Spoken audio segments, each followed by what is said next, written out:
3. नुसत्या शब्दातच बोलायचा तर भारताचा हा क्रायसिस ऑफ आयडेंटिटी फार सोपा. क्रायसिस ऑफ आयडेंटिटी म्हणजेच भारताच्या राष्ट्रीयत्वाचा प्रश्न, एकात्मतेचा प्रश्न. तो नुसता एखादा भूभाग, एखादी जमात, फुटीरतेची आंदोलनं, कायदा सुव्यवस्थेचे प्रश्न इतक्यापुरता मर्यादित विचारात घेता येणार नाही. कारण ते सर्व अस्मितेच्या प्रश्नाचे आविष्कार आहेत. मूळ प्रश्नाच्या बाह्य खुणा आहेत. मूळ प्रश्न आत आहे, आपल्या राष्ट्रीय अस्तित्वात खोलवर रुतलेला आहे. तो कुठे पंजाब, आसाम, काश्मीर अशा स्वरूपात दिसेल तसा आमची अर्थव्यवस्था, शिक्षण व्यवस्था, न्यायव्यवस्था, प्रशासन इत्यादी इत्यादी मध्येही व्यक्त होताना दिसतो. अखेर कळो न कळो आपल्या जाणीवेच्या किंवा बहुसंख्य जगणाऱ्यांच्या नेणिवेच्या पातळीवर पण तो राष्ट्रीय सामूहिक अस्मितेचा प्रश्न आपल्या प्रत्येकाच्या उंबरठा ओलांडून आपल्यापर्यंत पोचतोच खरा. आम्ही कोण एवढ्या 2 शब्दात हा राष्ट्रीय अस्मितेचा प्रश्न व्यक्त होतो, सामावला जातो. म्हणून म्हणलं, शब्दात सांगायला फार सोपा. आम्ही 80-90 उद्या 100 कोटींची एक गर्दी, नुसता एक प्रचंड भूखंड आणि त्यावर योगायोगाने एकत्र असलेल्या माणसांची गर्दी, की या गर्दीला काही एका समान सूत्रात गुंफणारे काही समान मूलाधार आहेत. म्हणजे आम्ही राष्ट्र आहोत की हॉचपॉच समाज, 18 धान्याचं कडबोळं, तूर्त कसेबसे एकत्र मोठ वळून ठेवलेलं? गर्दी नाही, एकत्वाची सूत्र आहेत असं म्हणायचा प्रयत्न करते ती भारतीय राष्ट्रीय अस्मिता. तर ती भारतीय म्हणजे काय हा प्रश्न त्याच्या अनेक छटा छळतात. आणि अशी काही एक समान राष्ट्रीयत्वाची पहचान नाहीच, आहेत त्या विविध प्रादेशिक, जातीय, भाषिक अस्मिता, ज्यांची प्रत्येकाची आपली स्वतंत्र सार्वभौम ओळख आहे असं म्हणतात, कृती चळवळीतून व्यक्त करतात त्या इतर विविध अस्मिता. या अस्मितांचा भारतीय राष्ट्रीय अस्मितेशी संघर्ष, अटळ संघर्ष, हे भारताच्या वर्तमान ऐतिहासिक प्रक्रियेचं स्वरूप आहे. हा संघर्ष राष्ट्रीय जीवनाच्या सर्व अंशांमध्ये, सामाजिक, शैक्षणिक, औद्योगिक, आर्थिक, सांस्कृतिक इत्यादी इत्यादी सर्व अंशांमध्ये, सर्व व्यवस्थांच्या कॅरेक्टरमध्ये व्यक्त होतो.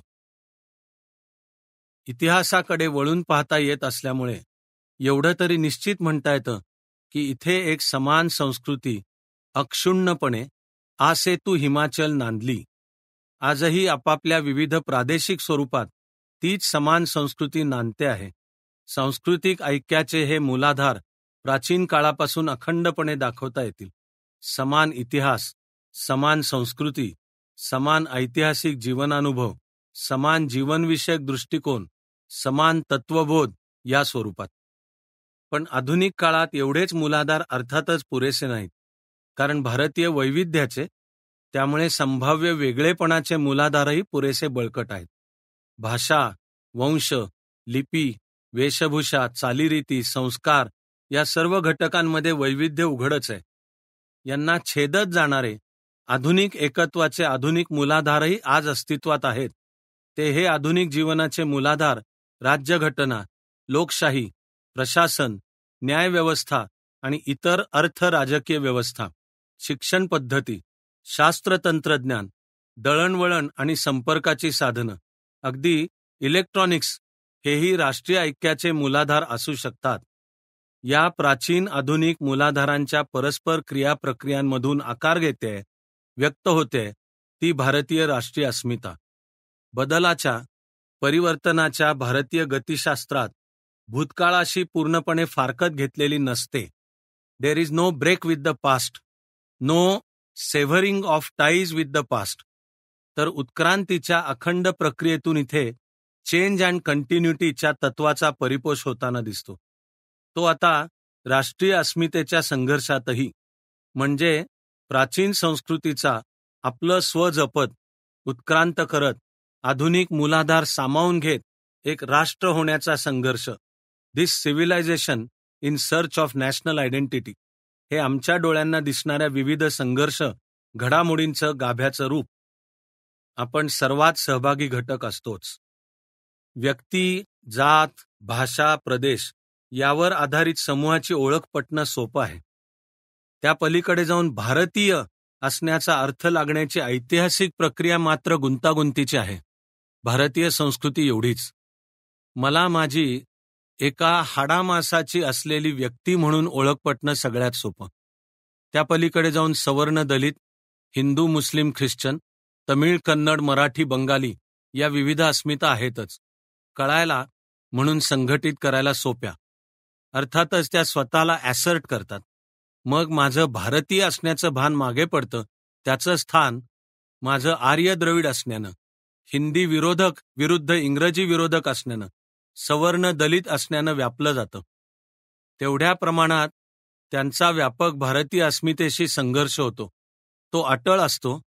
अटळ याही अर्थाने की तसा दीर्घकाळच्या अंधार युगानंतर आहे या स्वरूपात भारताचा राष्ट्र राज्य म्हणून आधुनिक उदय झाला. नजीकच्या भूतकाळातली सहस्र वर्ष सांस्कृतिक राष्ट्रीयत्वाची सूत्र विखुरलेल्या स्थितीत अस्तित्वात होती, म्हणून तर आपण निदान टिकून राहिलो. त्यांना वर्तमान काळातला एवढा मोठा संघटित राजकीय आकार आलेला नव्हता. तसा आकार आधुनिक राष्ट्र म्हणून आला.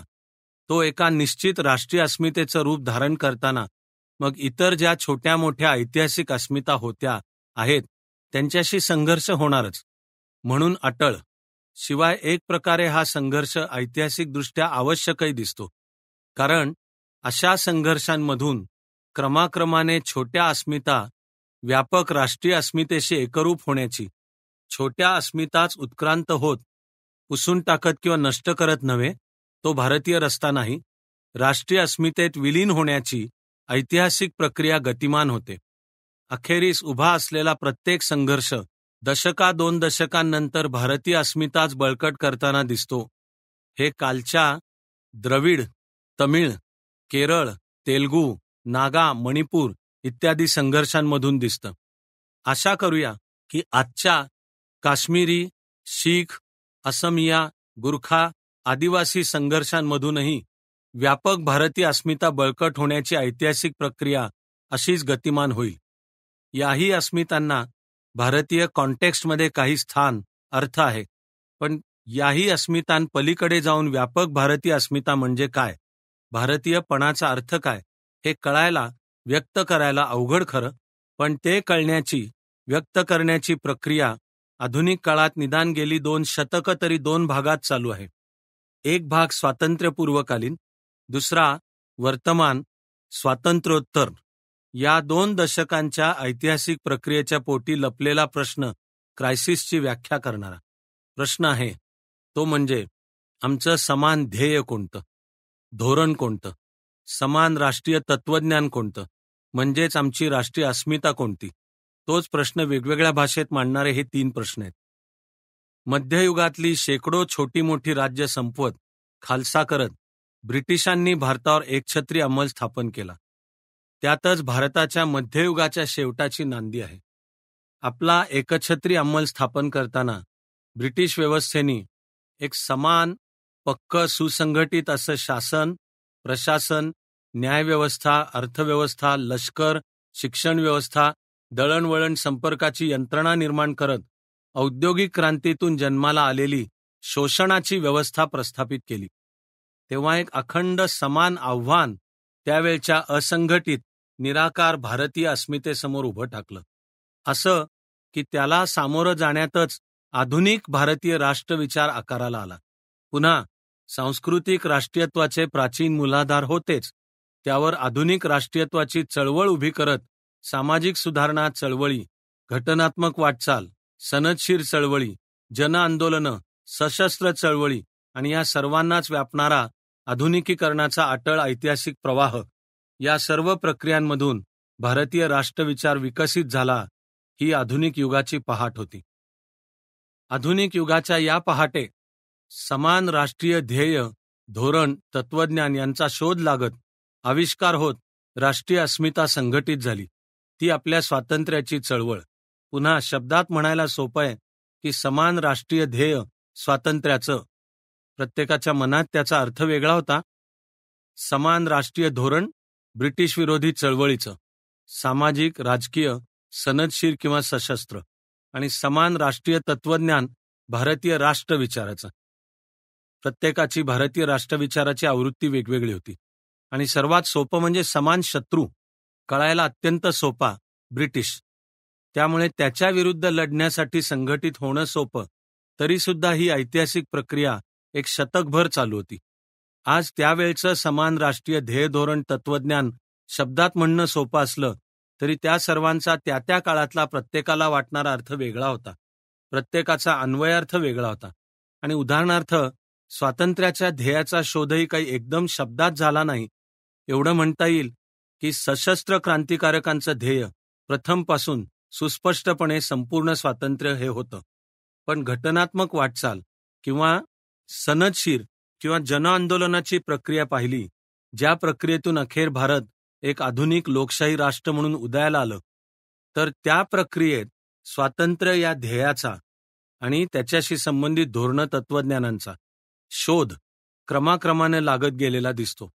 प्रथम प्रशासनात एतद्देशीयांचा सहभाग, मग होम रूल, मग वसाहतीचं स्वराज्य करत करत पूर्ण स्वातंत्र्याचं ध्येय आकाराला आलं. 15 ऑगस्ट 1947ला ते ध्येय गाठलं गेलं. इथे भारतीय राष्ट्रीय अस्मितेच्या वाटचालीचा एक अध्याय पूर्ण होतो. आता ह्या टप्प्यापर्यंत जे साध्य स्वातंत्र्य ते साधन बंद आणि राष्ट्रीय अस्मितेचा प्रश्न मानणाऱ्या 3 प्रश्नांना नवीन अर्थ प्राप्त होतो, नवीन संदर्भ प्राप्त होतो. राष्ट्रीय ध्येय कोणतं, धोरण कोणतं, राष्ट्रीय तत्वज्ञान कोणतं, या प्रश्नांची उत्तरं शोधण्याच्या मांडण्याच्या ऐतिहासिक प्रक्रियेत आपण व्यग्र आहोत. पण पुन्हा नुसतं शब्दातच सांगायला सोपं आहे, भारताचं वसाहतवादी साम्राज्यवादी शोषणातून मुक्त झालेल्या नवस्वतंत्र तृतीय जगातील देशाचं राष्ट्रीय ध्येय विकास आणि सिद्धांत विचारधारा पोथ्यांची झापडं दूर करून विकासवाद डेव्हलपमेंटॅलिझम हे समान तत्वज्ञान हे नुसते शब्द तूर्तमान्य. स्वातंत्र्यपूर्वकालीन रेखाचित्र डोळ्यासमोर मांडण्याचं कारण हे होतं की त्या शतकभराच्या ऐतिहासिक प्रक्रियेतून भारतीय राष्ट्रविचाराची म्हणजे राष्ट्रीय अस्मितेची उत्क्रांती झाली, तशी आता स्वातंत्र्योत्तर प्रक्रिया चालू आहे. आणि म्हणायला स्वातंत्र्य या सोप्याच असलेल्या ध्येयाचं दर्शन व्हायला शतकभराची ऐतिहासिक प्रक्रिया झाली, तशी म्हणायला विकासवाद या सोप्याच ध्येयाचं दर्शन होण्याची ऐतिहासिक प्रक्रिया चालू आहे. Development, progress as the basic postulate of history. विकास, प्रगती हे इतिहासाचं मूळ सूत्र इथे फक्त नोंदवता येईल. विकास प्रगती ही मानवी समाजाची, भारतीय सुद्धा, सहज स्फूर्त वाटचालीची प्रक्रिया आहे. तिला अडथळे निर्माण होतात, तिथे संघर्ष उभे राहतात. भारतातले वर्तमान संघर्ष हे असे विकासोन्मुख वाटचालीतले संघर्ष आहेत. अशा सूत्रात राष्ट्रीय अस्मितेचा अर्थ शोधून पाहायला हवा. आणि मग विकासवादी धोरणं, तत्वज्ञान यांचा विचार, शासकीय स्वयंसेवी क्षेत्र, अन्य रचनात्मक संघर्षात्मक चळवळी, विकासाचं वर्तमान मॉडेल आणि पर्यायी मॉडेल्स, विकासाची जागतिक मॉडेल्स या व्याप्तीवर करायला हवा. इथं भारताच्या राष्ट्रीय अस्मितेचा विचार वैश्विक संदर्भाशी जाऊन मिळतो. तेव्हा भारतीय तत्वप्रणाली राष्ट्रीयत्वाचं वसुधैव कुटुंबकम शी अद्वैत साधू पाहते. त्याला विश्व राष्ट्र किंवा ग्लोबल व्हिलेज म्हणूया.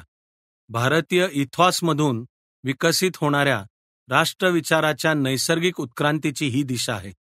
आजची ऐतिहासिक स्टेज राष्ट्रीय अस्मितेच्या संघटित होण्याची आहे. भारताच्या क्रायसिसला असे वैश्विक संदर्भ आहेत हे ठीक, ऐकायला बरं वाटतं, पण त्याबाबतीत आजच्या जागतिक घडामोडींचा इतिहासाचा प्रवाह कोणत्या दिशेने वाहतोय याचं काही एक सूत्र मांडणं अवघड आहे. राष्ट्रीयत्वाच्या संदर्भात तो प्रवाह विशाल राज्यांचं विघटन होत त्याला छोट्या छोट्या अस्मितांनी, एथनिक आयडेंटिटीज स्वतःला प्रस्थापित करण्याचा आहे. संदर्भ सोव्हिएट रशिया, वाटल्यास युगोस्लाव्हिया म्हणू. का? छोट्या छोट्या अस्मितांनी स्वतःला योग्य मुरड घालत मोठी अस्मिता जोपासण्याचा, एक होण्याचा आहे. संदर्भ युरोपीय आर्थिक समुदाय. की या सर्वाहून निराळीच काही एक प्रक्रिया जगात घडू पाहते आहे, ज्या प्रक्रियेत आर्थिक हितसंबंधासाठी इतर सर्व मर्यादा भिंती भेदत मानवी समाज संघटनांची नवी सूत्र प्रसृत होत आहेत. संदर्भ बहुदेशीय कंपन्या, विविध राष्ट्रकुलं, व्यापारविषयक करार, ती ही ग्लोबल व्हिलेजची कल्पना. हेही खरं की जगात अमुक ठिकाणी अमुक घडतंय म्हणून भारतात तत्समच काही घडेल असं नाही. भारताची ऐतिहासिक जडणघडण वेगळी, जागतिक प्रवाहांपासून तुटलेली नव्हे, पण वेगळी असू शकते, नव्हे असायला हवी. उद्याचं ते ग्लोबल व्हिलेज ठीक आहे. आज मला एक भारतीय म्हणून हे पाहायचंय की कुठे उद्याच्या त्या विश्वग्रामातील मी एक भिकारी तर ठरणार नाही ना, किंवा 80-90 कोटी भारतीयांपैकी काहीच एक निवडक एलिट त्या विश्वग्रामाचे नागरिक सिटिझन्स असतील आणि उरलेले सर्व त्यांचे गुलाम, स्लेव्स किंवा सर्व्स आहेत. हा तर विकासाचा रस्ता असू शकत नाही. असं एलिट भारतात आत्ताच तयार आहे. प्रश्न आहे तो कोट्यवधींच्या विकास प्रक्रियेचा, त्यातून व्यक्त होणाऱ्या आमच्या अस्मितेचा. हे ते क्रायसिस. भारताचं एकात्म असणं, राहणं याला मानवतेच्या दृष्टीने अर्थ आहे, महत्व आहे वगैरे म्हणण्या एवढा पोकळपणा नको करायला. पण अर्थ तर निश्चितच आहे. एवढा प्रचंड भूभाग, त्याची अब्जपार लोकसंख्या, अवर्णनीय वैविध्य, अनेक अंतर्गत विरोधाभास, परस्पर विरुद्ध दिशांनी चालू असलेली खेचाखेच, इतकं सगळं असून जर प्राचीन सांस्कृतिक एकात्मतेचे मूलाधार जपत, बळकट करत, आधुनिक मूलाधार विकसित करत भारत एक एकात्म राष्ट्र म्हणून वैभवशाली आकार घेऊ शकला, तर उद्याच्या मानवी ऐक्याला तो एक आशादायी सिग्नल होऊ शकेल. असं होऊ शकण्याची पाळंमुळं आणि शक्यता भारतीय इतिहास परंपरेत आहेत. अशाच काहीशा संदर्भात विनोबांनी एका पाश्चात्य पत्रकाराला सांगितलं होतं की शास्त्र तंत्रज्ञानाच्या बाबतीत आम्हाला तुमच्याकडून शिकायला हवंय, पण एकात्मतेच्या बाबतीत तुम्हाला आमच्याकडून शिकायला हवं. ज्याची पाळंमुळं आणि शक्यता इतिहास परंपरेत आहेत, ते वर्तमानात वास्तवात येईल का, हे भारतीय अस्मितेसमोरचं आव्हान आहे. राष्ट्रीय एकात्मतेसमोरचं, अस्मितेच्या आविष्काराचं, अब्जभरांच्या विकासाचं हे ऐतिहासिक आव्हान अनेक अर्थांनी अभूतपूर्व आहे. कारण भारताच्या इतिहासातला हा चालू कालखंड अनेक अर्थांनी अभूतपूर्व आहे. एवढा प्रचंड भौगोलिक आकार, त्यावरची प्रचंड लोकसंख्या, आधुनिक शास्त्र तंत्रज्ञानानं संस्कृतीच्या संकल्पनेतच क्रांतिकारक बदल केलेले, त्यातून आधुनिक राष्ट्रराज्य म्हणून भारताचा उदय, विकास, वाटचाल या सर्व मिती समग्रपणे विचारात घेता या कालखंडाला भारताच्या भूतकाळातून समांतर कालखंड शोधून दाखवता येणार नाही. ना भारताच्या इतिहासात ना जगाच्या इतिहासात या वर्तमान प्रक्रियेची साम्यस्थळं शोधता येतील. म्हणून केवळ पुनरुज्जीवनवादी होऊन चालणार नाही. इतकं हे आव्हान ताजं, नवीनच आहे. तुलनाच करायची तर आकार, लोकसंख्या, संस्कृतीचं प्राचीनत्व या घटकांच्या आधारे चीनशी करता येईल. पण एक वंश, एक भाषा, एक लिपी, एकसंध सर्वंकषवादी राज्यव्यवस्था यामुळे चीनशी ऐतिहासिक तुलनाही मर्यादितच होऊ शकते. तसे वर्तमान भारताचा अन्वयार्थ लावायला मर्यादित सत्यकण मिळतीलही जगाच्या इतिहासातील विविध कालखंडात किंवा भारतीय इतिहासात, पण त्यांची साथ अस्मितेच्या प्रश्नाच्या उंबरठ्यापर्यंत. त्या उंबरठ्यापर्यंत इतिहास परंपरांचा स्वीकार करायला हवा. त्या पलीकडे आहे ते भारतीय प्रतिभेला ताजं, मूलगामी, अभूतपूर्व आव्हान. पुन्हा नुसत्या शब्दात सांगायला सोप्या दोन घटकांच्या आधारे या मूलगामी आव्हानाच्या मिती उदाहरणार्थ मांडता येतील. एक, उद्याची अटळ अब्ज लोकसंख्या आणि दोन, निरक्षरता. त्या अब्जातील कोट्यवधी अंगठेबहाद्दर प्राक ऐतिहासिक मानव असणं हे दोन्ही अक्षरशः थरकाप उडवणारे घटक आहेत.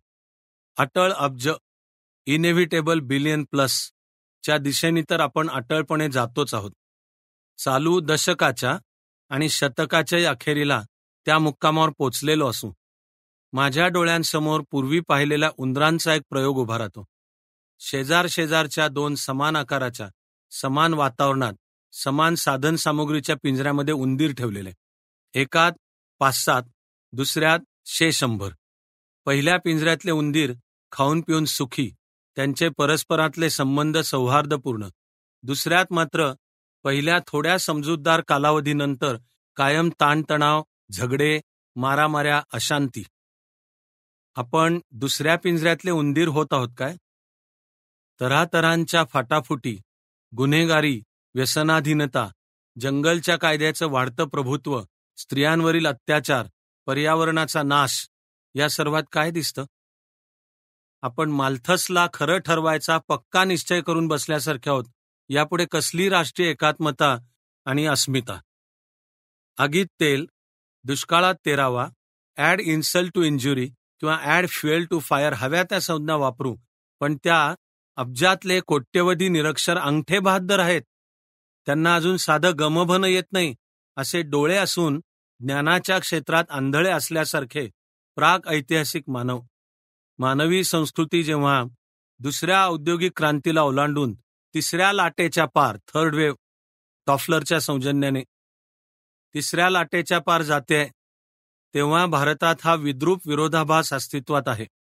एकीकडे शास्त्र तंत्रज्ञानाची प्रचंड प्रगती, जी नितांत आवश्यक आहे, तर दुसरीकडे कोट्यवधी निरक्षर, आर्थिक विषमतेसारखीच ही सांस्कृतिक विषमतेचीच आहे. एकीकडे सांस्कृतिक श्रीमंत अधिक श्रीमंत होत आहेत, तर सांस्कृतिक गरीब अधिक गरीब होत आहेत. दोहोंमधलं तौलनिक अंतर वाढत चाललंय.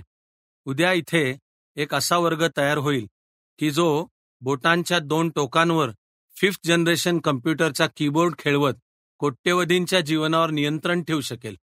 त्यांचं जगणं, जीवनविषयक निर्णय प्रभावित करू शकेल. तेही इतक्या सौजन्यपूर्णतेनं की सांस्कृतिक गुलामाला कळणारही नाही आपण गुलाम आहोत. ही एका नवीन चातुर्वर्ण्याचीच पूर्वतयारी आहे काय?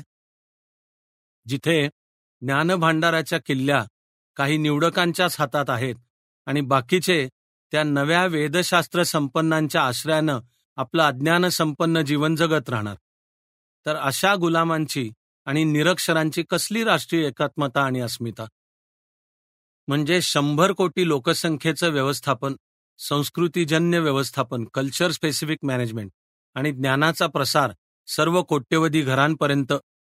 पुढील प्रगतीपूर्वी त्याचा किमान घटक म्हणजे 100% साक्षरता आणि शिक्षणाचं सार्वत्रिकीकरण.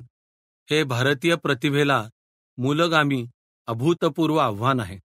आपल्या संस्कृतीने आजपर्यंत सर्वांना ज्ञानाचे पाईक बनवण्याचं सूत्र स्वीकारलेलं नव्हतं. ते स्वीकारणं हे मूलगामी परिवर्तन आहे. परिवर्तनाच्या आणि या अशा रस्त्यांवरून भारतीय अस्मितेचे आविष्कार होतील.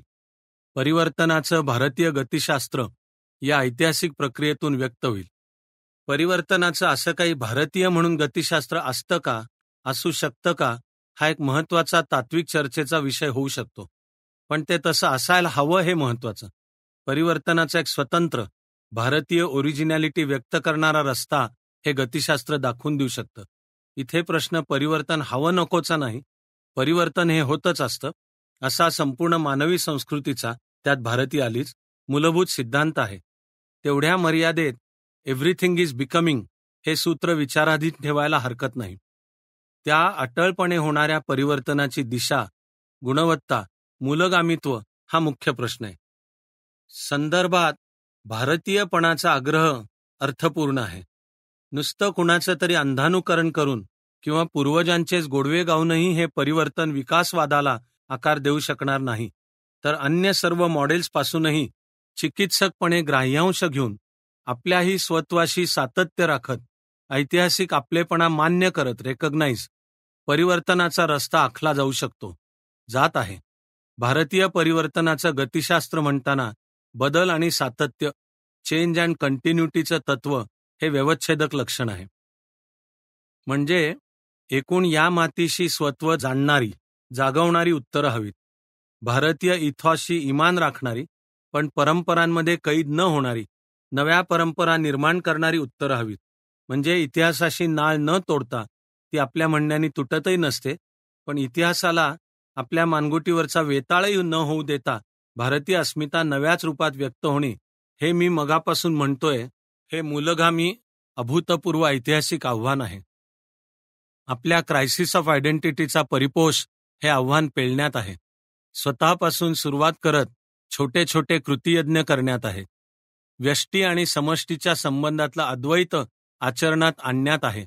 आणि स्वतःपासून सुरुवात हे त्याचं साधं, सोपं पण मोठी जबाबदारी टाकणारं सूत्र आहे. 4. अद्वैत विचार हे भारतीय स्वचं गाभ्याचं लेणं आहे. हे भारतीय संस्कृतीनं विश्व संस्कृतीला दिलेलं मोलाचं देणं आहे. भारतीय सहिष्णुता आणि सर्वसमावेशकता यांचा पाया या अद्वैत विचारात आहे. व्यष्टी, समष्टी आणि परमेष्टी नाही म्हणत, पण विश्व यांच्यातील अक्ष रेखणारा विश्वविचार, जगाचं चित्र आम्ही विरुद्ध ते असं द्वैत पाहत नाही, तर आपणच्या दिशेने आम्ही चालत असलेलं ऐतिहासिक उत्क्रांतीतलं एक पाऊल असं पाहतो. आम्हाला सापडत जाणारी एक वाट असं पाहतो. मी आणि माझ्या भोवतीची सर्व सृष्टी, त्यातल्या सचेतन अचेतनासहित सर्व अस्तित्व एकाच मूळ तत्वाचे विविध आविष्कार आहेत आणि सर्वातून तेच एक तत्व व्यक्त होतं, हे त्या अद्वैत विचाराचं मूलभूत विधान आहे. नामरूपांच्या या वैविध्यामागे लपलेल्या त्या एकतत्वाचा शोध ही अद्वैत विचाराची प्रेरणा आहे. ज्ञानाची साधना करताना काय जाणल्याने सर्व जाणले असे होईल. केनोपनिषद, केन ज्ञातेन सर्वं जानामि भवेत. हे तत्व जाणण्याची साधना हे भारतीय ज्ञानशास्त्राचं एपिस्टेमॉलॉजीचं मूळ सूत्र आहे. गीतेच्या 18व्या अध्यायातला हा श्लोक आहे. सर्वभूतेषु येनैकं भावमव्ययमीक्षते अविभक्तं विभक्तेषु तज्ज्ञानं विद्धि सात्विकम. सर्व जीवमात्रांमध्ये व्यापून असलेला एकच एक शाश्वत भाव जाणतं आणि जे वेगवेगळं आहे, विभक्त आहे, त्यातलं एकत्व, अविभक्तत्व जाणतं, ते ज्ञान हे सात्विक ज्ञान आहे. हा अद्वैत विचार म्हणजे ते सात्विक ज्ञान. आणि म्हणून भारतातील वैविध्य, अनेकत्व यांना स्पर्श करत, सामावून घेत, त्यांच्यातल्या साम्यस्थळांवर उभारणी करत एकत्वाचा विचार मांडणारं राष्ट्रीयत्व हा अद्वैत विचाराचा एक आविष्कार आहे. तत्वज्ञानाच्या क्षेत्रातला हा एक प्रश्न हा सर्वात पुरातन तरी कायम नूतन आणि बहुधा कधी न सुटणारा मूळ प्रश्न आहे. जगाच्या मुळाशी काय, जड की चेतन? सर्व प्रकारच्या तत्वविचारांचे धागेदोरे अंती ह्या प्रश्नाशी जाऊन पोचतात आणि थबकतात. विश्वाच्या मुळाशी जड आहे, त्या आकारांना जाणीव निर्माण होते. हा इतिहासाच्या उत्पत्तीचा सिद्धांत म्हणजे जडवाद. तर विश्वाच्या मुळाशी चैतन्य, जाणीव आहे, ती विविध आकार धारण करते. एकोहम बहुश्याम हा चैतन्यवादी सिद्धांत. म्हणजे आकार आणि जाणीव, फॉर्म अँड कॉन्शियसनेस, जड आणि चेतन, मॅटर आणि एनर्जी, यातलं काय आधी काय नंतर आणि कशाचं कशावर आद्यत्व, primacy of mind over matter, consciousness over form, हा सर्व तत्वविचारांचा एक समान शोधाचा विषय आहे. आणि या प्रश्नाचं इंद्रियगम्य एम्पिरिकल उत्तर कधीही मिळणार नाही. हे आधी कोंबडं की आधी अंड अशासारखे प्रश्न आहेत. अर्थातच मग काही एक गृहीत तत्व मानून मग पुढची तत्वप्रणाली मांडावी लागते. एंगल्सच्या एका सुप्रसिद्ध परिच्छेदात असंच काहीसं म्हणून एंगल्सनं मांडलं की जड, मॅटर हे विश्वाच्या मुळाशी आहे असं आम्ही गृहीत स्वीकारतो आहोत, बिकॉज मॅटर इज मॅन्युप्युलेबल. जड हे प्रयत्नांनी बदलता येण्याजोगं आहे. मार्क्स, एंगल्स यांच्यासमोर प्रश्न होता, many have described the society, our task is to change it. हे ठामपणे म्हणायलाही आत्मविश्वासाची केवढी उत्तुंग झेप हवी. ती मार्क्स, एंगल्स यांनी घेतली आहे, यात शंकाच नाही. समाजाचं वर्णन अनेकांनी केलंय. आपलं कार्य समाज परिवर्तन घडवण्याचं आहे. म्हणून जे परिवर्तनीय आहे, मॅटर, जड, त्याचा गृहीत तत्व म्हणून स्वीकार. त्यात लपलेला व्यक्ती आणि पर्यावरण किंवा परिस्थिती, मॅन अँड एन्व्हायरमेंट, यांच्या आद्यत्वाचा विषय आहे. जड हे मूलतत्व म्हणून स्वीकारलं की पुढे आकाराला जाणीव प्राप्त होणं, म्हणून जडाचं जाणीवेवरचं आद्यत्व, म्हणून परिस्थिती माणसाला घडवते. अखेर माणूस बदलण्यासाठी परिस्थिती किंवा व्यवस्था बदलायला हवी अशी सर्वंकष तत्वप्रणाली उभी राहते. मूळ डोलारा जड आणि चेतनाच्या द्वैतावर उभा आहे. आधुनिक शास्त्रांच्या प्रगतीनं हे द्वैत पुसून टाकत आपल्याला अद्वैताच्या प्रांगणात आणून उभं केलं आहे. एंगल्स लिहित असताना मॅटर वॉज मॅन्युप्युलेबल, आता एनर्जी इज इक्वली मॅन्युप्युलेबल. डाल्टनपासून आईन्स्टाईनपर्यंत झालेल्या विज्ञानाच्या प्रगतीने ही अद्वैताची दारं आधुनिक परिभाषेत खोलली आहेत. अणूचा सर्व वस्तुमात्रांचं मूळ सूत्र ह्या स्वरूपात शोध, अणुगर्भावरील संशोधन, क्वांटम मेकॅनिक्स, सापेक्षतावादाचा सिद्धांत या पायऱ्यांवरून अखेर युनिफाईड फील्ड थिअरीने आधुनिक अद्वैत विचार मांडला आहे. ही युनिफाईड फील्ड थिअरी अजून शास्त्रीयदृष्ट्या पूर्ण सिद्ध झालेली नाही, पण अजून नाशाबितही झालेली नाही. म्हणजे एक विश्वासार्ह गृहीत असं या थिअरीद्वारे व्यक्त होणाऱ्या अद्वैत विचाराचं स्वरूप आहे. अध्यात्म विचार आणि विज्ञान यातल्या साम्यभेदांची चिकित्सक मांडणी हा अनेक शास्त्रज्ञांच्या अभ्यासाचा, संशोधनाचा विषय आहे. म्हणजे अजून ही वैचारिक जडणघडण चालू आहे, ट्रान्झिशनमध्ये आहे. वैचारिक जडणघडण नेहमीच ट्रान्झिशनमध्ये असते, असावी. ती आता झाली, अकम्प्लिश्ड ऑर एस्टॅब्लिश्ड फॅक्ट ही एक मृतप्राय अवस्था ठरेल. तरीसुद्धा झाली आहे एवढ्या शास्त्रीय प्रगतीने निदान जड चेतनाच्या सीमारेषा पुसून टाकल्यात. असं सिद्ध केलंय की जड विरुद्ध चेतन असं नसून जड ते चेतन किंवा उलट असा एक सलग क्रम, कंटिन्युअम आहे. त्यामुळे माइंड आणि मॅटर, फॉर्म आणि कॉन्शियसनेस, मॅटर आणि एनर्जी यांचं अद्वैत निदान एका ग्राह्य गृहीताचं, व्हॅलिड पॉस्ट्युलेट रूप धारण करतं. इथे जडवाद आणि चैतन्यवाद, इहवाद आणि अध्यात्मवाद यातलं द्वैत संपतं. अद्वैताची ही जाणीव अनेक विचारांना नव्या मिती तर प्राप्त करून देतेच, पण आपापल्या विचारालाच अंतिम सत्य मानण्याच्या भूमिका, त्यातून उद्भवणारे दुरभिमान, संघर्ष यांना बाजूला सारून बाह्यतः वेगळ्या किंवा विरुद्ध वाटणाऱ्या विचार, सिद्धांत, जाणीवा, चळवळी यातही काही समान एकत्वाचा धागा असेल, सत्याचा अंश असेल याचं भान आणून देतो हा अद्वैत विचार. एकम सद विप्राह बहुधा वदंती हेच अद्वैत विचाराचं गाभ्याचं विधान आहे. ते सत्य एक आहे. विद्वज्जन त्याला नावं अनेक देतात. सत्य ज्याला जसं भावलं त्यानं तसं मांडावं, पाहावं. या जाणीवेत भारतीय सहिष्णुतेची बीजं आहेत. सहिष्णुता म्हणजे केवळ टॉलरन्स, सहनशीलता नव्हे. विरुद्ध विचाराचं अस्तित्व खपवून घेतलं जाईल, हा झाला टॉलरन्स. त्याचं बीज उदारमतवादात, लिबरॅलिझममध्ये आहे. अद्वैत विचारातून उत्पन्न होणारा सहिष्णुतेचा विचार उदारमतवादाहून व्यापक आहे. तो वेगळ्या विरुद्ध विचाराचं नुसतं अस्तित्व खपवूनच घेत नाही, तर त्यातही सत्याचा अंश असू शकेल हे मान्य करतो. परंपरागतरित्या मांडली, म्हटली जाणारी भारतीय कॅरेक्टरमधली सहनशीलता मुळातल्या अद्वैती जाणीवेचा आविष्कार असावी. अद्वैत विचार, सहिष्णुता, सहनशीलता असा तो अक्ष असावा. म्हणून अंतिम सत्य नावाची काही चीज असलीच तर कदाचित एकमेवाद्वितीय असेल, पण त्याला अनेक जण अनेक नावांनी ओळखू शकतात. त्या सत्यापर्यंत पोचण्याचे अनेक रस्ते असू शकतात. केवळ माझाच काय तो रस्ता सत्य आहे असं नव्हे. त्या रस्त्यावरच्या पथिकाच्या दृष्टीनं तो रस्ता सत्य आहे. मी कदाचित त्याच्या रस्त्यावर नसेन. माझा रस्ता माझ्याकरता सत्य आहे. त्यांनी म्हणू नये की माझा रस्ता असत्य. अखेर नामरूपांच्या या बाह्यतः वेगवेगळ्या वाटणाऱ्या रस्त्यांवरून आम्ही त्या एका रस्त्याकडे चाललो आहोत. या सर्व सिद्धांत रचनेत ती अनेकत्वातलं एकत्व पाहणारी दृष्टी आहे, जी भारतीय राष्ट्रीयत्वाचा, एकत्वाच्या भावनेचा म्हणजेच राष्ट्रीय अस्मितेचा आत्मा आहे. अनेकत्वातलं एकत्व पाहणं, जाणणं, मांडणं म्हणजे सिंथेसिस. अनेक शास्त्रज्ञ संशोधकांनी मानसशास्त्रीय संशोधन करून मांडलंय की Indian genius is the synthesising genius. भारतीय प्रतिभा ही एकात्मीकरण साधणारी प्रतिभा आहे. त्यात सर्वसमावेशकत्वाचं बीज आहे. बाह्यतः किंवा सकृत दर्शनी जे परस्परांपासून वेगळं, विभक्त, विरुद्ध वाटतं, त्यात साम्य, अविभक्तत्व, एकत्व शोधणारी प्रतिभा म्हणजे सिंथेसिस.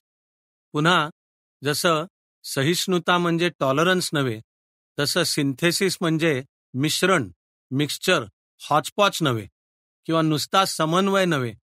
परस्पर विरुद्ध आहे त्याला म्हणायचं हां हे पण सत्य, ते पण सत्य.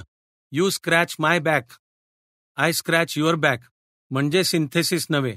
नुसते चार प्रवाह एकमेकात मिसळतात आणि गंगा तयार होते, त्याला सिंथेसिस नाही म्हणता येणार.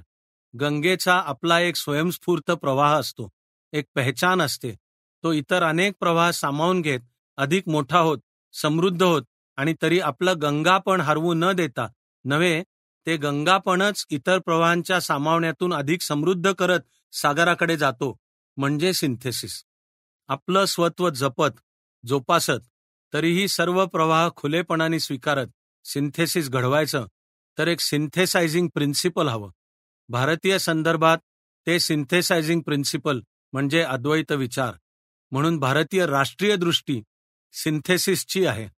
सिंथेसिस ही संज्ञा केवळ डायलेक्टिक्समधल्या पारिभाषिक अर्थाने वापरली जात नाहीये. डायलेक्टिक्समधला पारिभाषिक अर्थही त्यात गृहीत आहे.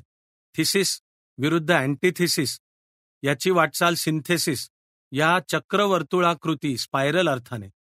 भारतीय इतिहासाची अशी डायलेक्टिकल मांडणी करून दाखवता येईल.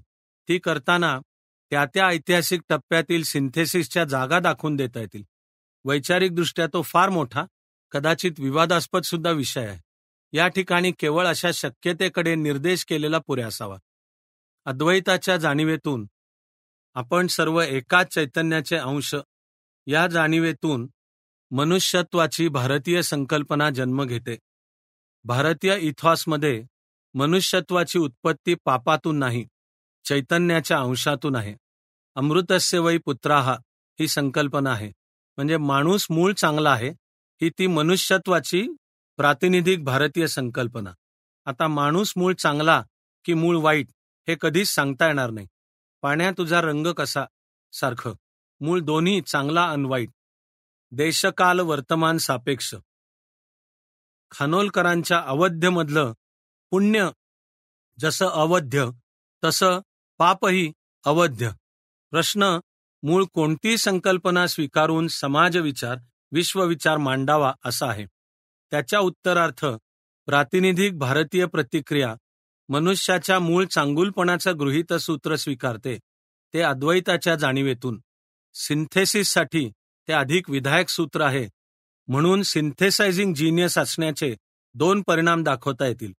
एक, भारतीय कॅरेक्टर सहसा कोणत्याच टोकाला, एक्स्ट्रीम्सला जात नाही. उलट दोन टोकांचा मेळ घालण्याचा प्रयत्न करतं. म्हणून आम्हाला प्रायव्हेट सेक्टरही हवं असतं आणि पब्लिक सेक्टरही. मिश्र अर्थव्यवस्था आकाराला येते. आम्हाला भांडवलशाही तंबूतही सामील व्हायचं नसतं आणि साम्यवादी तंबूतही. अलिप्ततावादाचं तत्व आकाराला येतं. आम्हाला व्यक्ती स्वातंत्र्याचं मूल्यही हवं असतं आणि समाजवादी समाजरचनेचंही. म्हणून लोकशाही समाजवादाचा प्रयोग उभा राहतो. आम्हाला खुल्या बाजाराचं तत्व, मार्केट फोर्सेस नाकारायचे नसतात, तरी नियोजनबद्ध आर्थिक विकासाचं सूत्र स्वीकारायचं असतं. इथे या सर्वांचं मी मूल्यमापन करत बसत नाहीये. फक्त तात्विक स्तरावर भारतीय अस्मितेशी, स्वातंत्र्योत्तर वाटचालीशी त्याचा कसा संबंध असणं शक्य आहे ती संभावना मांडतो. आणि सिंथेसायझिंग जिनियस असण्याचा दुसरा परिणाम म्हणजे सक्तीच्या परिवर्तनावर भारतीय गतिशास्त्राचा विश्वास नाही. हे मी मागे म्हटलं ते परिवर्तनाचं भारतीय गतिशास्त्र. या दोन तत्वांच्या परस्पर प्रक्रियेतून जन्म घेतं ते एकमताचं तत्व किंवा सर्वानुमताचं तत्व, कन्सेन्सस प्रिन्सिपल. हे परिवर्तनाचं भारतीय गतिशास्त्र की निर्णय नुसते बहुमताच्या आधारावरच घेतले जावेत हे निर्णय प्रक्रियेत अपेक्षित नाही, तर सर्वांचं एकमत घडवून आणून घेतले जावेत. प्रयत्न तसा असावा, सर्वेषाम अविरोधेनं. प्रत्यक्षात तसं ॲब्सोल्यूट अर्थाने एकमत कधीच नसतं. सर्वानुमते म्हणजे परिवर्तनाच्या या रस्त्यावर सक्तीपेक्षा प्रबोधन यावर अधिक निष्ठा. एकदा मनुष्याच्या मूळ चांगुलपणाचं सूत्र स्वीकारलं तर परिवर्तनासाठी सक्तीची शक्यता स्वीकारार्ह ठरत नाही. हृदय परिवर्तन, प्रबोधन हीच शक्यता प्रत्यक्षात आणावी लागते. म्हणून आपल्याला राष्ट्रीय ऐक्यासाठी संपर्क भाषा म्हणून हिंदी हवी असते, पण सक्तीनं लादायची नसते.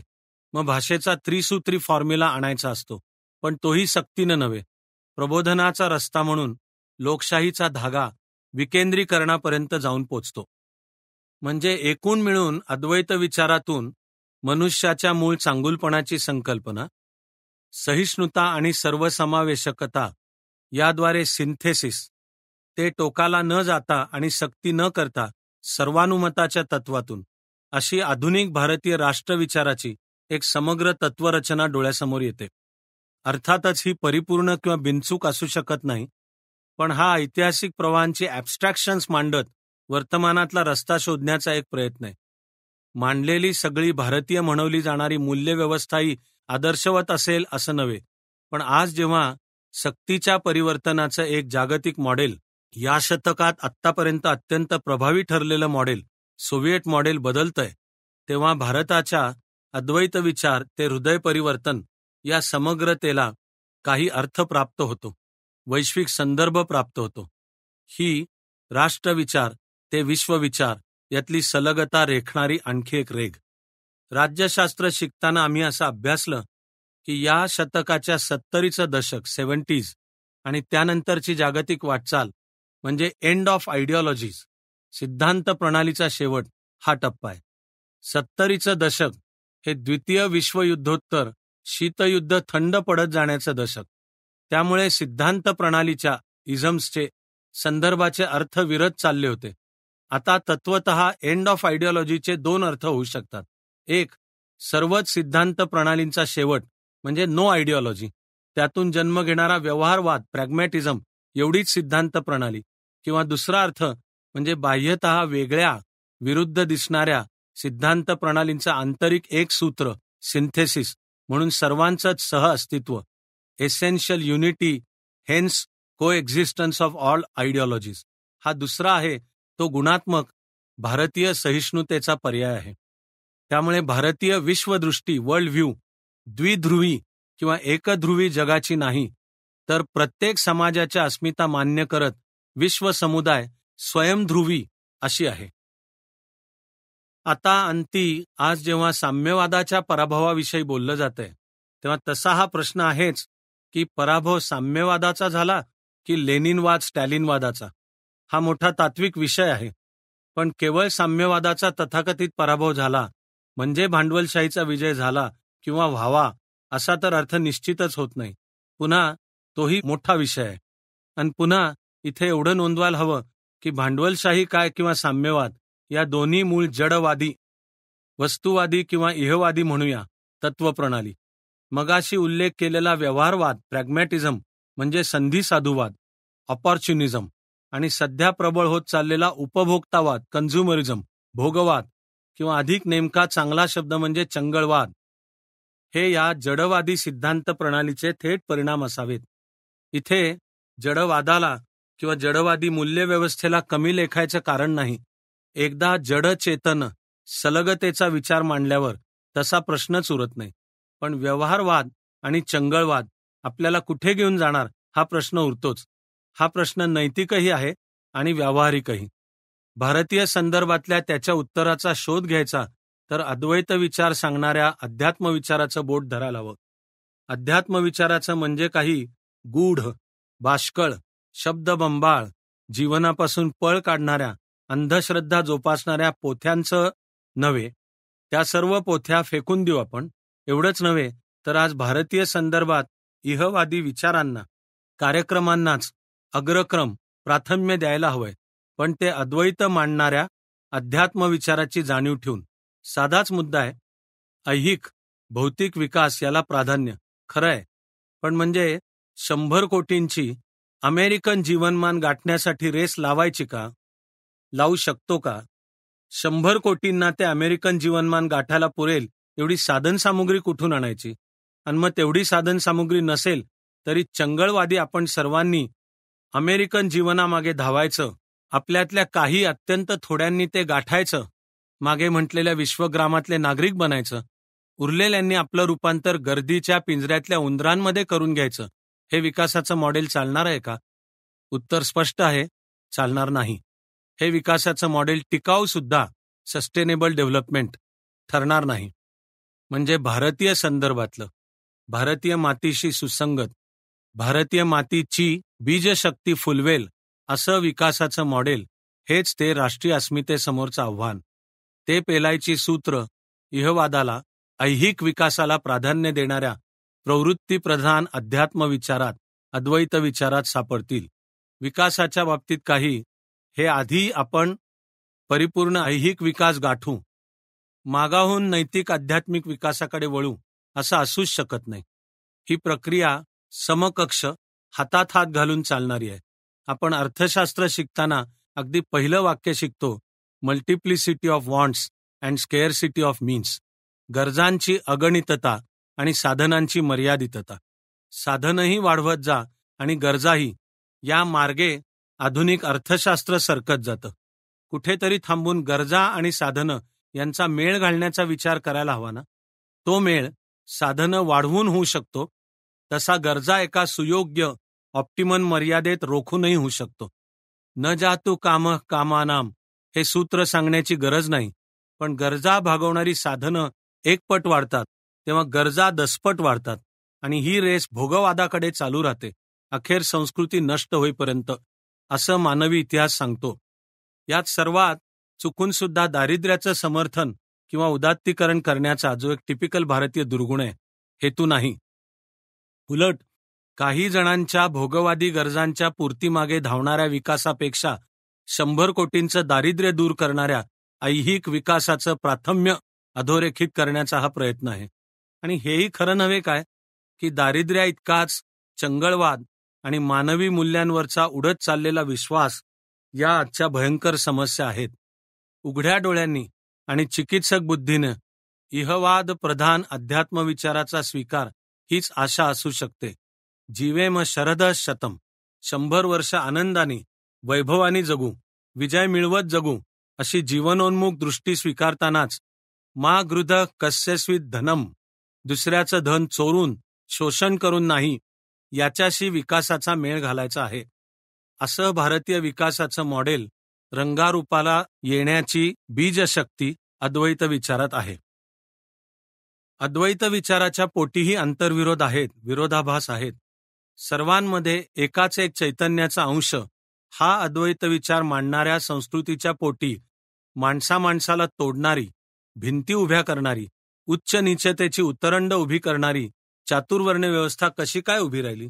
स्त्रीला कायम कमीच मानणारी, स्वातंत्र्य स्वत्व नाकारणारी पण देवता मात्र मानणारी समाजव्यवस्था का आणि कशी आकाराला आली?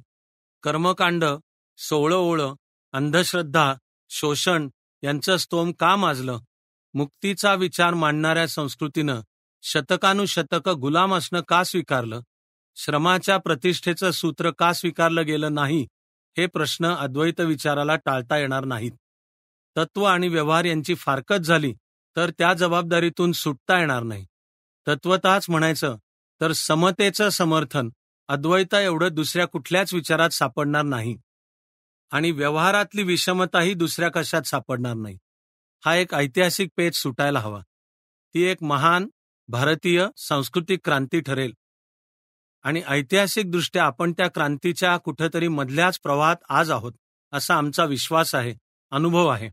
एवढं म्हणता येईल की संस्कृतीच्या परागतीच्या कालखंडात हे आंतरविरोध, विरोधाभास अधिक टोकदार होत जातात. आपल्या संस्कृतीच्या त्या कालखंडात आपण आक्रमणांच्या, लष्करी किंवा वैचारिक, प्रत्येक आक्रमणाच्या उत्तरार्थ अधिक भिंती उभ्या करत गेलो, स्वतःतच वळत गेलो, बचावात्मक बनत गेलो, म्हणून अधिक पराभूत होत गेलो. संस्कृतीचा आत्ताचा कालखंड आपल्या इथॉसशी इमान राखत व्यापक समावेशक बनण्याचा आहे. भिंती पाडून टाकून उलट सर्व विचार व्यवस्थांचं स्वागत करण्याचा, खुलेपणानं प्रत्येकातला ग्राह्यांश स्वीकारत अद्वैत साधण्याचा आहे. असं करण्याने आपली राष्ट्रीय अस्मिता ढासळेल अशी भीती न बाळगण्याचा आहे. कारण राजा राममोहन रॉय यांच्यापासून सुरू झालेल्या गेल्या 2 शतकांच्या प्रबोधनाच्या परंपरेचे आपण आधुनिक वारसदार आहोत. या देशाला, संस्कृतीला सापडत जाणाऱ्या रस्त्याच्या गोष्टीतले छोटे शब्द आहोत. 5. तशी कितीही स्वतःपासून सुरुवात केली तरी ती अपुरी वाटते. आपले कृती यज्ञ अपुरे वाटतात. त्याबद्दलचं सततचं असमाधान मनात असतं. म्हणून वरदान लाभलेलं असतं एका शाश्वत सर्जनशील अस्वस्थतेचं. त्यात प्रवासातल्या अनुभवांनी दिलेलं विषण्णतेचं लेणं घेऊन महाबलीपुरमला पोचलो. दक्षिण भारताच्या या प्रवासात पूर्वी वर्षानुवर्ष आदरणीय वाटलेली आधुनिक तीर्थक्षेत्र आता नुसते मठ बनतायत की काय असा चटका लागावा असं काही दिसलं होतं. आमच्याकडच्या संस्थांचं असं का होतं? उच्च ध्येयांनी प्रेरित होऊन स्थापन झालेल्या संस्थांचं दुसऱ्या तिसऱ्या पिढीतच आत्मा हरवलेल्या पण कर्मकांड चालू ठेवणाऱ्या मठात रूपांतर होतं. एकीकडे संस्कृतीचं 5,000 वर्षांचं सातत्य आणि दुसरीकडे त्या संस्कृती अंतर्गत संस्थांचे मात्र प्रतिभावान निर्मितीक्षम कालखंड अगदी छोटे छोटे. पुन्हा तोंडी लावायला उच्च ध्येय असतात खरी, पण प्रत्यक्षात व्यक्तींचेच इगो कार्यापेक्षा श्रेष्ठ कधी ठरतात, अशा व्यक्तींच्या टकरींमधून अखेर मग कार्यांच्या बेरजा गुणाकार होईनासे होतात, हेही काही कळेनासं होतं. या सगळ्यांबाबत संस्था चालकांशी चर्चा करायचा प्रयत्न केला तर इथल्या घरापासून दूरवरचं माझं जणू घरच असलेल्या तिथल्या पितृतुल्य संस्था चालकांनी वात्सल्यपूर्ण हसून विषय बदलला. मी फार लहान असेन अजून कदाचित. पुन्हा काही ठिकाणी विचार कितीही राष्ट्रीय वैश्विक स्वरूपाचे मांडले तरी प्रत्यक्ष जगणारी माणसं त्या त्या अध्वर्यूच्या जातीय भाषिक प्रांतिक अस्मितेनुसारच असतात. हा एक मेंदूला झिंझिणे आणणारा पेच आहे. कुसुमाग्रजांच्या कवितेत टिळक फुले आंबेडकर जमून आपापली दुःख सांगतात, अखेर ती जातच फक्त आमच्या मागे, आणि गांधीजी सांगतात, माझ्या मागे तर फक्त सरकारी कचेरीतल्या भिंती. या ओळींची सारखी आठवण या दक्षिणेच्या प्रवासातही कार्यक्षेत्र तीर्थक्षेत्र संस्थांचे मठ पाहताना होत होती.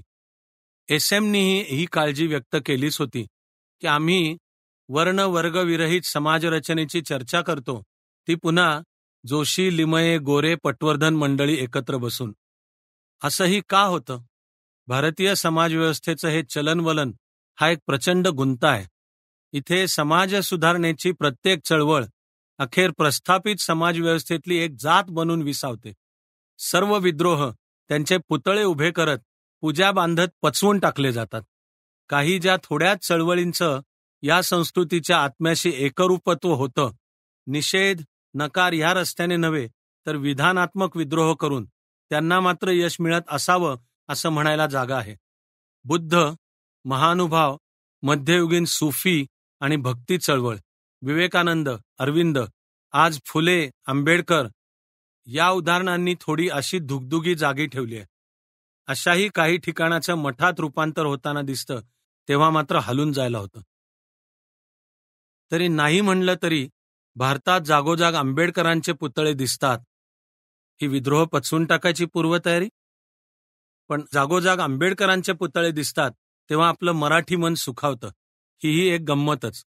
मराठी अस्मिता अखिल भारतीय विचार करण्यातच आपलं प्रकटन मानते. दक्षिणेत यावेळी पेरियार रामस्वामी नायकरांच्या साहित्याचं थोडं वाचन करता आलं. कळघम चळवळीतल्या कार्यकर्त्यांशी गप्पा मारता आल्या.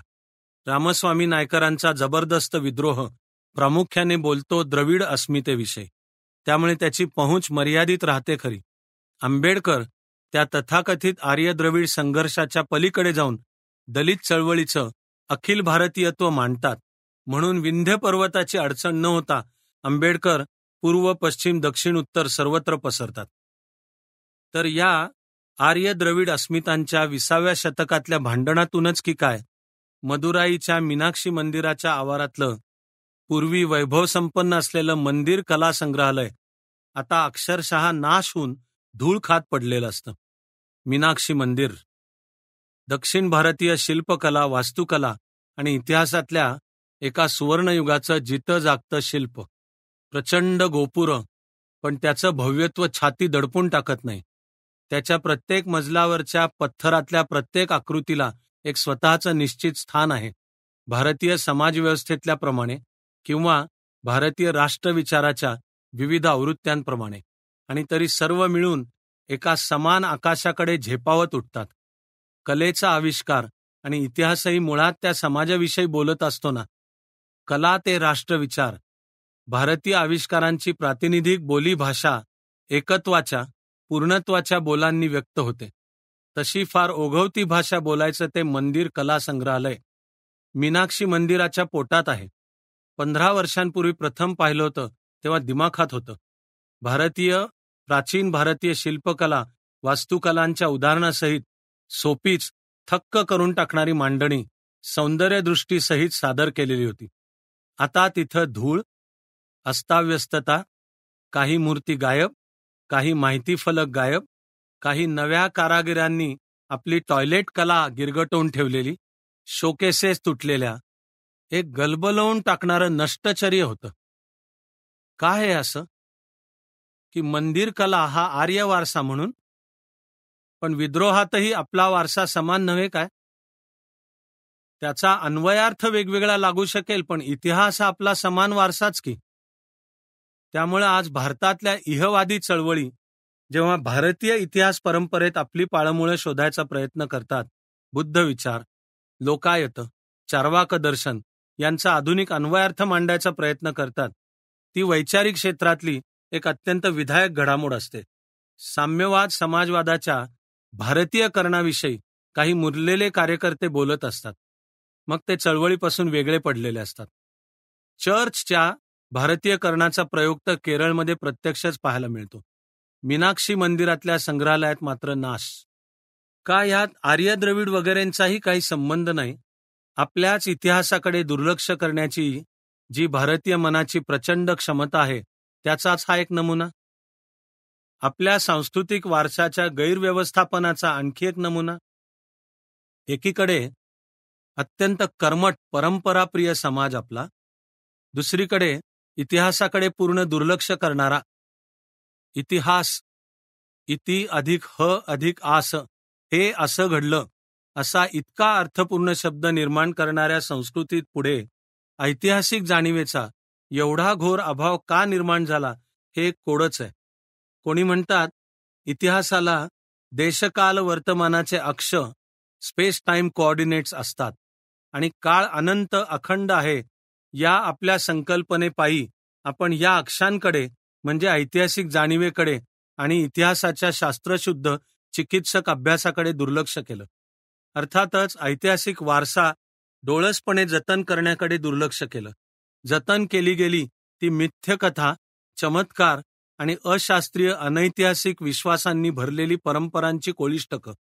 म्हणून ज्या परंपरांची आम्ही पूजाही बांधतो, त्यांची खरी थोरवी आम्हालाच कळत नाही, ती दुसऱ्या कोणीतरी सांगावी लागते. वेदांची आधुनिक आवृत्ती मॅक्स मुलरनी काढावी लागते. दक्षिणेचा इतिहास आधुनिक काळात थॉमस मनरोनं लिहावा लागतो, तर रॉबर्ट सिवेल आपलं प्रशासकीय काम सांभाळत विसरलेल्या साम्राज्याचा, फॉरगॉटन एम्पायर, इतिहास लिहितो. तेव्हा दर पौर्णिमेला नरसिंह मंदिरात पूजा करणाऱ्या आमच्या समाजाला पत्ता लागतो की हम्पी इथं 2.5-3 शतकं एक अपरंपार वैभवसंपन्न विजयनगरचं साम्राज्य नांदलं. कितीतरी लेण्यांचा शोध लागायला थंड हवेचा शौकीन गोरासाहेब लागतो. थोरल्या महाराजांचं गुणगान करणाऱ्या मराठी समाजाला शिवाजी महाराजांचा इतिहास प्रथम सांगतो तो मात्र डेनिस किंकेड किंवा ग्रँड डफ. राजस्थानच्या इतिहासाची सोनेरी पानं नोंदवतो ॲनल्स ऑफ राजस्थान कर्नल टॉड. मध्य भारताचा इतिहास एकत्रित करतो यशवंतराव होळकराकडून मार खाल्लेला माल्कम. शिखांचा इतिहास लिहायला अलेक्झांडर ग्रँट. कंपनी सरकारच्या साम्राज्य विस्ताराच्या काळातले हे सर्व ईस्ट इंडिया कंपनीचे अधिकारी होते. आपली सनदी कामं करताना त्यांनी या समाजाच्या इतिहासाचा अभ्यास केला, मांडला आणि शिवाय प्रशासनाची पोलादी चौकट, स्टील फ्रेम ऑफ ॲडमिनिस्ट्रेशन निर्माण केली.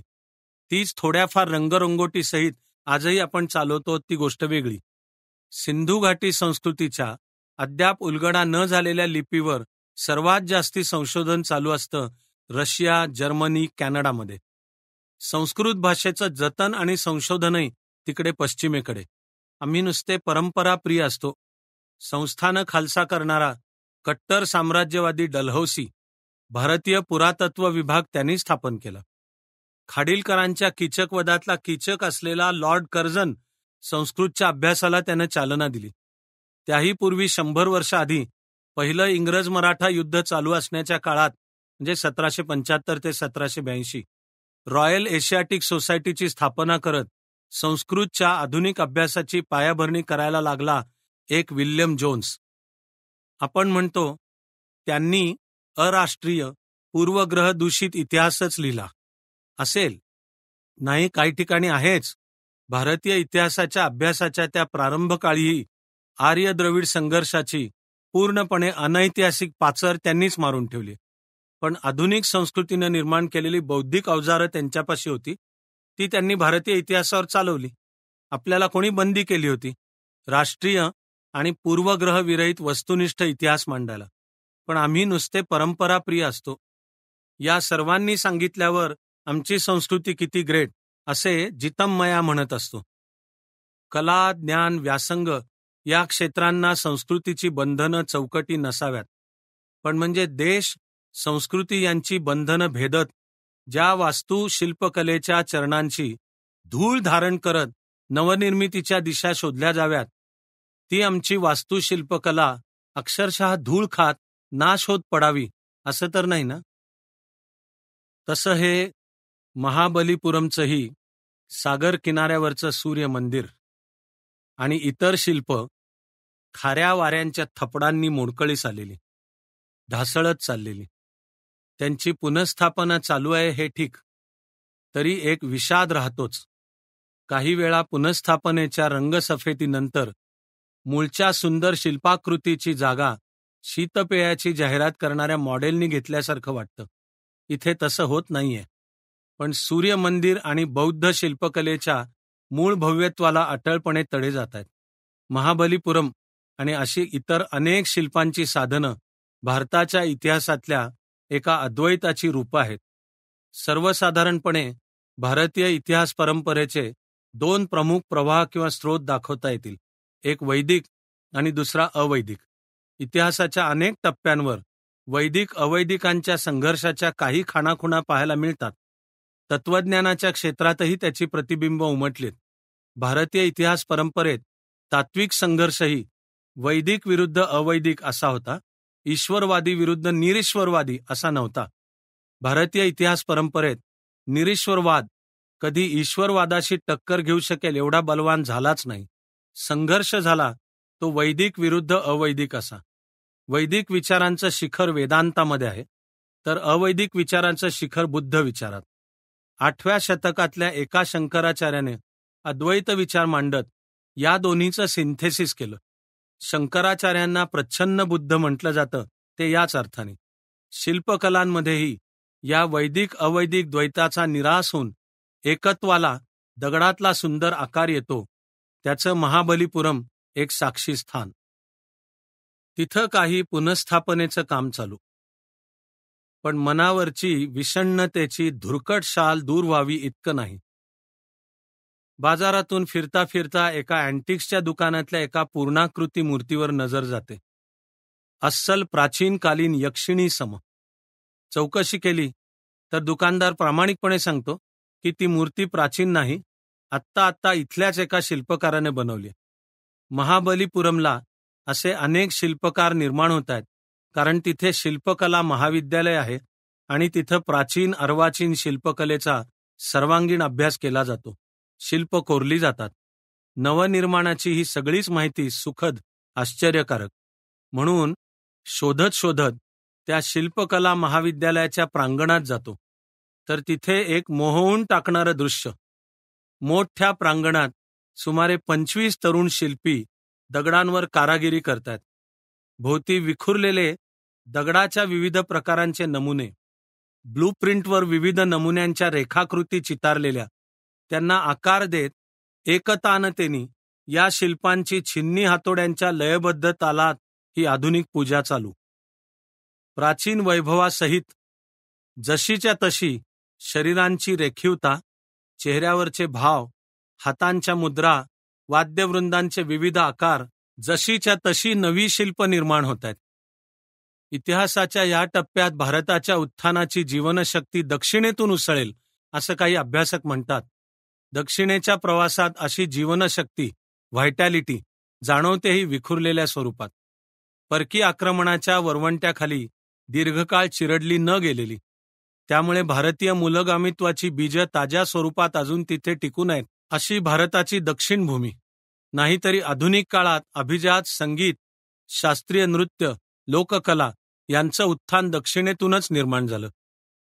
इतिहासातल्या अद्वैत विचार, भक्ती चळवळ इथपासून ते आज वर्तमानातल्या साक्षरता, लोकविज्ञान चळवळ यांच्या प्रवासाची दिशा दक्षिणेकडून विंध्य ओलांडून उत्तरेकडची, त्या दिशेचीच एक पाटी शिल्पकलेची. शिल्पकारांचे दाढीचे खुंट वाढलेले, चेहरे नीट निरखले तर जाणवतं की बहुसंख्य शिल्पी अशिक्षित असावेत. हो, ते तसं सांगतात, अल्पशिक्षित, अज्ञानी, पण आपल्या छिन्नी हातोड्यांनी भारतीय इतिहास प्रवासाच्या घडणीला एक सलगतेचा आकार देत आहेत. आपण काय करतो आहोत याचं नेमकं भान कदाचित त्यांना नसेलही, पण त्यांच्या अबोध निर्मितीतून इतिहासाचा हरवत चाललेला धागा जोडून घेतला जातोय. प्रबोधनाची प्रक्रिया अशीच घडते ना, तुटलेल्या इतिहासाशी नातं जोडत मग नवनिर्मितीच्या दिशेनं. आज जुन्या मूर्ती तशाच्या तशा घडवण्यापासून पुन्हा प्रारंभ होत असलेली शिल्पकला उद्या नवे नवे आधुनिक आकार घडवेल, शोधेल. आजच्या अल्पशिक्षित अज्ञानी आमच्यातून उद्या नव्या आकारांचं आव्हान जाणवणारे, ते आव्हान पेलणारे शिल्पी तयार होतील. आम्ही आमची दुबळी छिन्नी हातोडी चालू ठेवायला हवी. नवनिर्मितीची शक्ती जोवर जागी होतीये तोवर इतिहासाच्या खाऱ्या वाऱ्यांनी ढासळत चाललेल्या पुरातन शिल्पांची काळजी करण्याचं कारण नाही. कारण इतिहासही जतन करण्याचा सर्वात प्रभावी उपाय म्हणजे इतिहास घडवणं. तर आपण इतिहासाचे नुसते साक्षी होणार, जास्तीत जास्त भाष्यकार होणार, का छोटीशीच का होईना पण आपली छिन्नी चालवणारे सहभागी कलाकार होणार? या प्रश्नानं सततचा सर्जनशील छळ चालवलेला असतो. आम्ही असू अज्ञानी, चेहऱ्यांवर विषादाच्या दाढीचे खुंट वाढलेले, पण डोळ्यांना शोध आहे तो अस्मितेच्या प्राचीन आकारांचा, अर्वाचीन आविष्कारांचा. ही छिन्नी हातोडी चालू ठेवायला हवी. दुरभिमान, द्वेष, संकुचितता यापासून दूर होत आपापल्या प्रांगणात बसून ही आधुनिक पूजा छिन्नी हातोड्यांच्या लयबद्ध सुरात मांडायला हवी. कोणी सांगावं, सापडणाऱ्या रस्त्याची ही साठा उत्तराची कहाणी आपापल्या छोट्या छोट्या कृतीच्या पाचा उत्तरी सुफळ संपूर्ण ठरेल.